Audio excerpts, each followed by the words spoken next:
Good evening, I'm Natalie Patterson. Coming up, I'll tell you how one little girl in Casper put a child molester behind bars and what lies ahead for the 59-year-old man.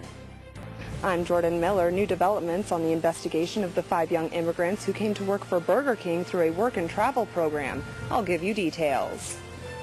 And I'm Braden Hamilton. Wyoming's biggest blood drive was in Casper today, and it's not too late to donate. I'll tell you where you need to be. News 13 First at 5 starts right now. And now, News 13 First at 5 with Kristen Mosteller and Walter Allen. A Casper man could be sentenced to life behind bars after making a change of plea in the Trona County District Court this morning. Good afternoon. Thanks for joining us. News 13's Natalie Patterson was in court this morning. And Natalie, what were the reactions to Larry Berg confessing to child molestation? Walter, judging by the reaction of the woman whose 12-year-old daughter told investigators what was going on inside Berg's home, it's still unbelievable to the victims and their families. As a father with 2 small children, I feel it's pretty alarming. It's so unhuman. Inside this Casper home, 7 children under the age of 14 have been sexually molested by Larry Berg. I live about 2 houses down from Larry Berg, and I do have a child that's pretty close to that same age group. It's just hard for me to believe that somebody can harm our children in such an ungodly way. It sickens me. Berg's home on Columbine Drive is marked with several of these red flags, although some neighbors never thought to take them literally. I never even thought about it, if you want to know the truth. I do try to watch out for the little kids, but I never dreamt such a thing was going on. I really didn't know what was going on until after. It's definitely disturbing. But some of the younger people in the community tell a different story.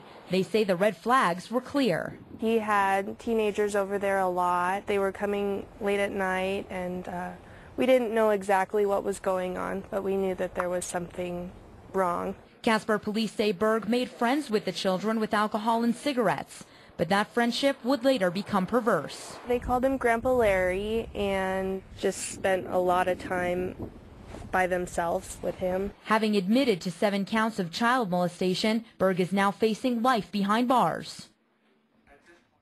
The Trona County District Attorney Mike Blonigan says he's pleased that none of the children will have to testify in court. Walter? Thank you, Natalie. Berg will be sentenced in about 2 months. He will be required to register as a sex offender. 20-year-old Marks Sonup of Ethity is behind bars, and police say he murdered 19-year-old Chiron Brown. Brown was killed in Fort Washakie on the Wind River Reservation and was found on the morning of July 6th. Sonup was arrested on Friday by the FBI and the Wind River Police Department and was charged with first-degree murder.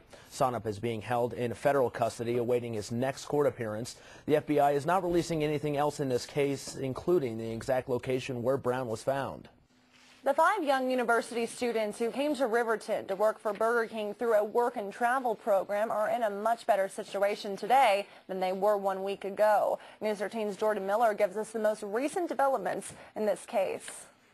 Immigration and Customs Enforcement has taken over the investigation. They arrived here in Riverton late last night to interview the 5 young men and left early this morning. And from that interview, Roman Prolzit feels confident they are all going to get some care. The IC company contacted us and told us nothing to be afraid, and they will help us to figure out all this. And they told us if we will be under some threatening or something like that, they will protect us and everything's going to be fine.